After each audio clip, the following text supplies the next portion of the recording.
Bahasa Provinsi Bali, melayani dengan cinta.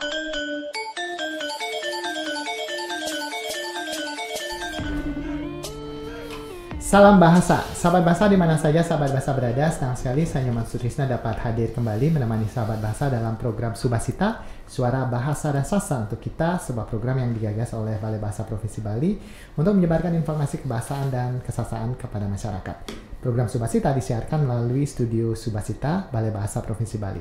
Sahabat bahasa, Bali merupakan salah satu bahasa daerah yang ada di Indonesia. Tentu harus ada upaya supaya bahasa daerah ini tetap lestari, tidak mengalami kepunahan. Salah satu kegiatan yang dilaksanakan oleh Badan Bahasa melalui Balai Bahasa atau Kantor Bahasa adalah kegiatan revitalisasi bahasa atau pelindungan bahasa daerah itu sendiri. Untuk berbicara berkenaan dengan hal ini, di studio Subasita sudah hadir salah satu anggota KKLP Pelindungan dan Pemoderanan. Beliau adalah Nyoman Tanjung Turaini yang pada kesempatan ini akan berbicara mengenai koordinasi antar instansi dalam rangka implementasi model pelindungan bahasa. Momang, apa kabar? Kabar baik. Kabar baik ya. Nah, Momang, tadi saya sudah sempat sampaikan bahwa ada kegiatan revitalisasi. Itu kegiatan yang rangkaiannya sangat panjang begitu ya. Salah satu kegiatannya adalah melakukan koordinasi antar instansi dalam rangka pelaksanaan dari kegiatan tersebut. Betul ya? Betul ya? Yang menjadi pertanyaan saya pertama adalah kenapa harus ada koordinasi ini? Iya, sebelum membahas rapat koordinasi ini, saya berbicara dulu latar belakang. Ada sebelum adanya revitalisasi bahasa, kemudian terbentuknya KKLP, Pelindungan dan Pemoderanan. Ya. Balai Bahasa atau Badan Bahasa sebelumnya telah melakukan pemetaan bahasa dan sastra. Nah, sekarang kita kan berbicara tentang bahasa. Berarti sekarang terkait dengan pemetaan bahasa itu sendiri. Nah, apa itu pemetaan bahasa? Yaitu melakukan memperoleh informasi secara lebih baik, yaitu tentang variasi atau paleban daripada dialek dalam bahasa itu sendiri. Kemudian yang kedua adalah setelah melakukan pemetaan bahasa, kita melakukan vitalitas bahasa itu sendiri, yaitu untuk mengetahui daya hidup bahasa itu sendiri.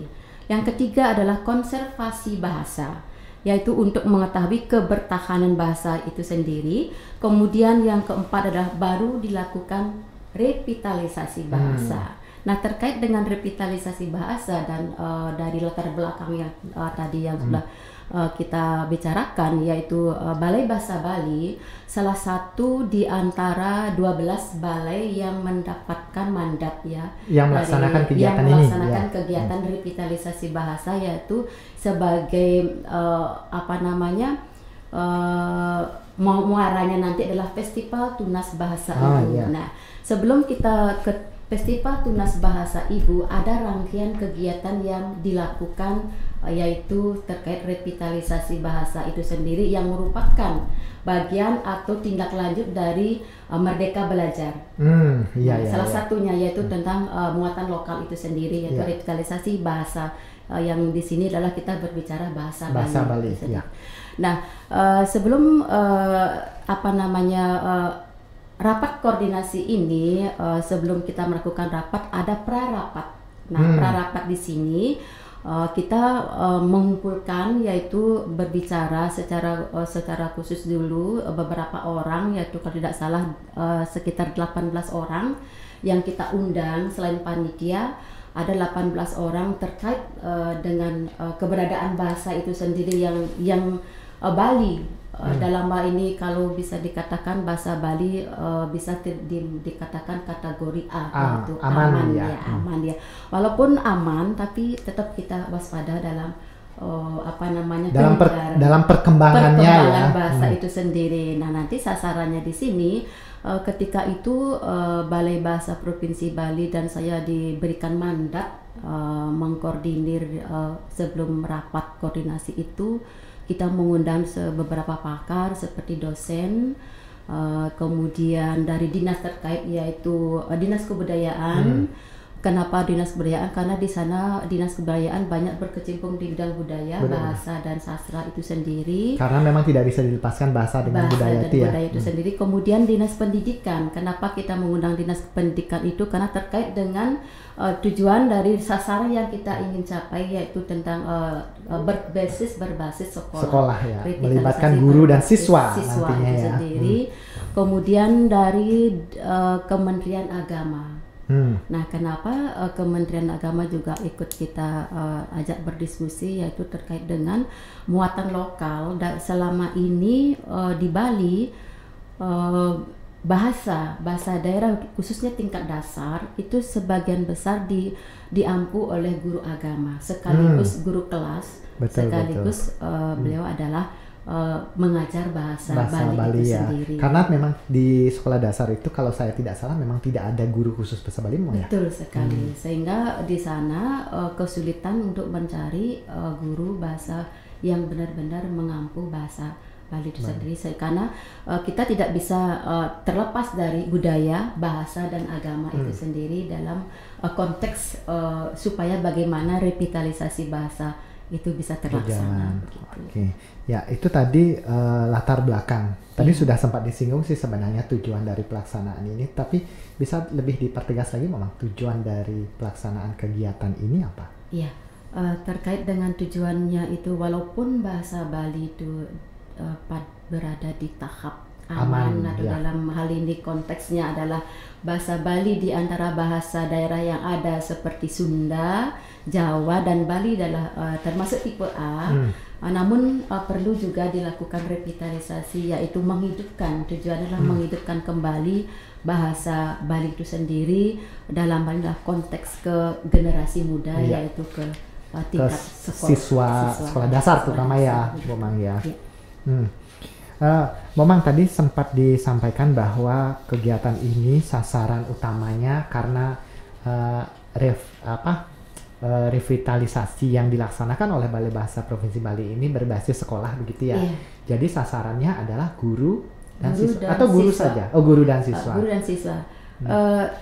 Terkait dengan itu kita lanjut ke rapat koordinasinya. Setelah adanya prakoordinasi, kemudian kita melaksanakan rapat koordinasi itu sendiri. Nah, di dalam rapat koordinasi itu kita mengundang para pakar, kemudian guru yang mengampu bahasa Bali, tingkat SMP dan tingkat SD, kemudian dari dinas terkait. Di sini kita juga mengundang kasih SD, kemudian kasih kurikulum, kemudian kasih SMP yang juga menangani di bidang SMP itu sendiri. Nah, terkait dengan itu pula kita juga di dalam rapat koordinasi itu juga akan dibentuk tim pembuat modul. Nah, rapat koordinasi ini sudah dilaksanakan? Sudah. Dilaksanakan? Kalau tidak salah kita melaksanakan rapat koordinasi itu tanggal 12 sampai 15 April bulan lalu di Hotel Aston di Denpasar. Pesertanya itu memang dari seluruh Bali dengan komponen yang tadi sudah Mama sampaikan ya? Iya. Semuanya tiap daerah itu diwakili oleh 3 orang. Dinasnya sendiri, kemudian dari 5 orang ya. Dinasnya, kepala dinas, kemudian dari kasih kurikulum, kasih pendidikan dasar, kasih pendidikan SMP, dan juga diwakilkan juga dari KKG untuk dari dasar, kemudian ketua ke MGMP tingkat SMP. Jadinya keseluruhan itu kurang lebih 55 orang peserta, termasuk dari pakar itu. Berarti memang se-Bali ya sasaran kegiatan ini se-Bali. Dari koordinasi itu yang dibicarakan kan adalah bagaimana kita melibatkan guru begitu ya, atau apa saja yang dibicarakan di sana? Yang dibicarakan adalah kita juga sudah membawa konsep modulnya. Kita sudah membawa konsep modul yaitu tentang karena ini terkait karena programnya dan berkelanjutan dengan sebagai muaranya adalah Festival Tunas Bahasa Ibu. Tentunya kita juga sudah punya konsep modul pembelajaran untuk tingkat SD, modul pembelajaran SMP. Tingkat SMP dan panduan lomba itu sendiri. Nah, tentunya terkait dengan bahasa daerah itu, bahasa Balinya. Nanti akan tindak lanjutnya adalah ke kegiatan berikutnya yaitu tentang pelatihan itu sendiri begitu. Nah untuk apa namanya untuk kegiatan itu yang dibicarakan pada koordinasi itulah kita menyerahkan bahwa kita punya program seperti ini begitu, bukan menyampaikan menyosialisasikan program Bali adalah untuk mensosialisasikan bahwa kita punya program revitalisasi bahasa daerah itu khususnya bahasa Bali, sekaligus mendukung dari program pemerintah Provinsi Bali yaitu terkait dengan visi misi yaitu Namun Sakerti Loko Bali. Namun Sakerti Loko Bali. Ya. Dan juga saat koordinasi itu sudah pasti sudah ada kesepakatan persamaan persepsi begitu ya dari semua peserta dari semua kabupaten itu mendukung kegiatan kita begitu ya. Sangat mendukung sekali. Nah, kemudian setelah koordinasi itu beban pekerjaan yang dibagi-bagi itu bagaimana Mbak Mang? Si yang dari dinas itu untuk mencari peserta begitu atau bagaimana? Waktu itu kita menandatangani kesepakatan bersama ya. Kita melihat alokasi sekolah yang ada di masing-masing kabupaten tentunya tidak memiliki persentase yang sama. Walaupun Denpasar kita banyak ada sekolah itu, tapi tetap kita melihat luas wilayah. Luas wilayah, kemudian jumlah sekolah SD maupun SMP yang ada di wilayah bersangkutan, sehingga ketika persamaan penandatangan dokumen itu disepakati dengan jumlah peserta nantinya masing-masing kabupaten tentunya berbeda-beda, tapi di masing-masing kabupaten itu ada yang mewakili.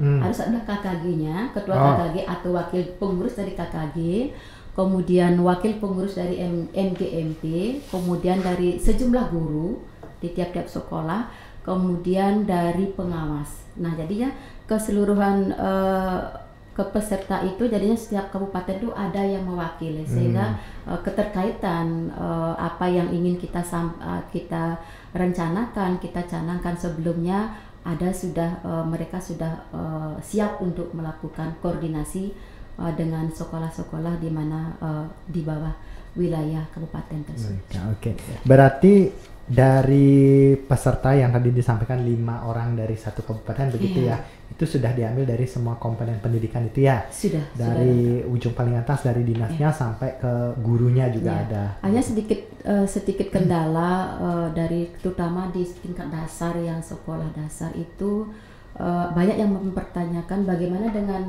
daerah kami ya, kemudian pengangkatan guru bahasa Bali sangat terbatas, kemudian di dalam nota kesepakatan itu kita masukkan supaya penyuluh bahasa Bali supaya segera ditindaklanjuti keberadaan mereka. Kasihan walaupun dia berada di masyarakat, tugas mereka di masyarakat tidak sebagai pendidik di sekolah, tapi tetap juga masyarakat juga bagian daripada anggota dari masyarakat itu juga bagian dari pendidik itu. Anak-anak yang dididik oleh penyuluh itu juga adalah dari siswa begitu. Jadinya teman-teman penyuluh di sana sangat berperan sekali.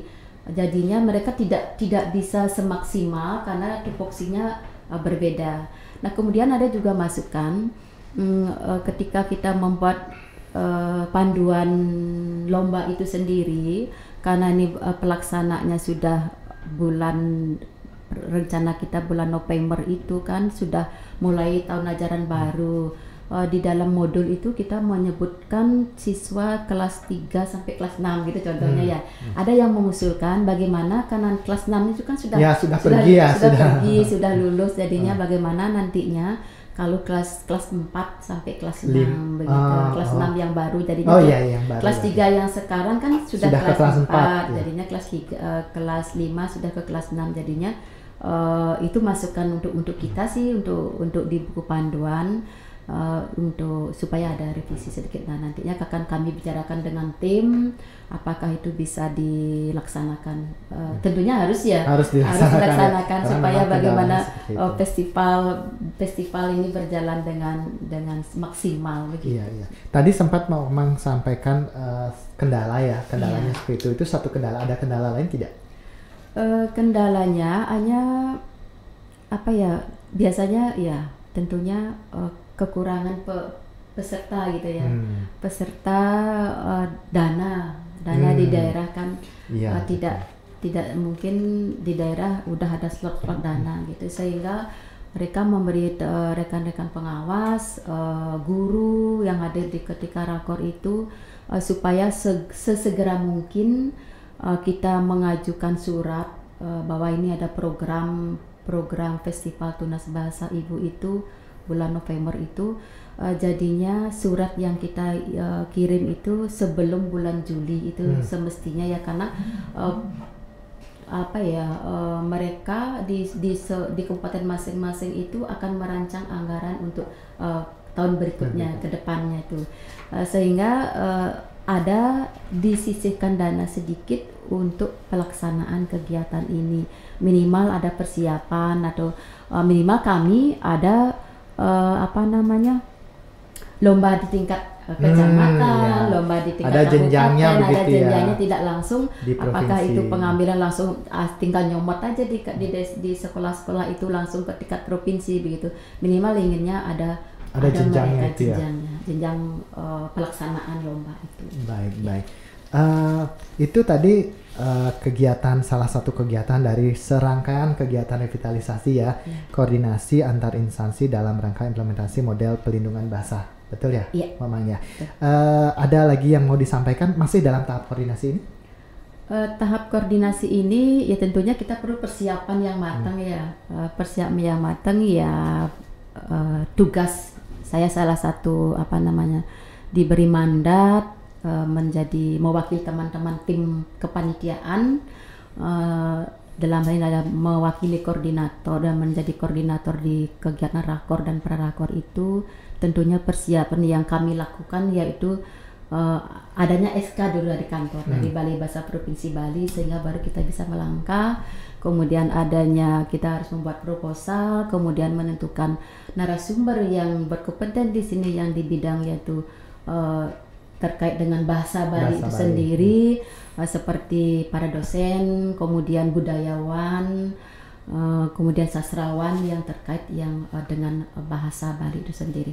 Kemudian selain persiapan, kemudian tentunya pelaksanaan dari kegiatan itu. Pelaksanaan kegiatan itu jadinya kita harus memastikan di mana pelaksanaan kegiatan rakor yang akan dilaksanakan, sehingga ada kesinkronan antara program, anggaran, dan pelaksanaan kegiatan yang kita lakukan.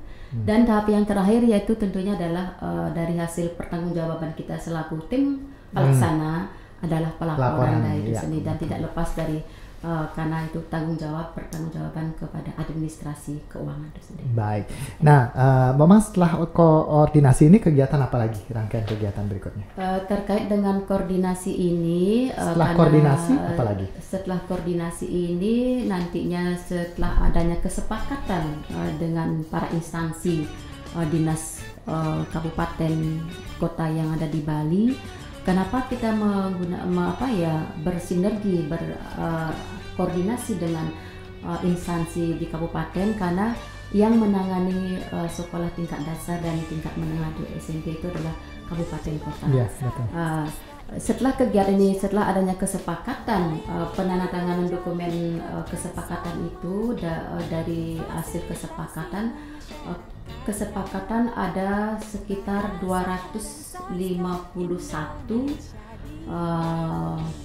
peserta nantinya yang akan mengikuti pelatihan guru master atau guru utama itu, yang nantinya akan menyampaikan tindak lanjut dari pelatihan itu kepada siswa.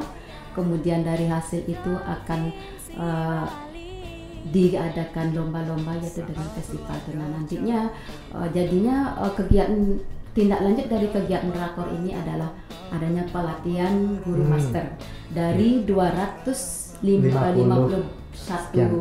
peserta guru, pengawas dan MP dan KKK itu mengikuti pelatihan guru master itu. Oke, berarti setelah koordinasi ini akan ada tahap pelatihan begitu memang ya. Oke, untuk tahap pelatihannya kita akan bicarakan nanti. Untuk saat ini kita cukup sampai di sini dulu, Momang. Terima kasih atas informasinya. Semoga yang disampaikan tadi juga bermanfaat untuk sahabat bahasa. Ya, Momang, kita bertemu lagi nanti. Ya, terima kasih. Ya, terima kasih.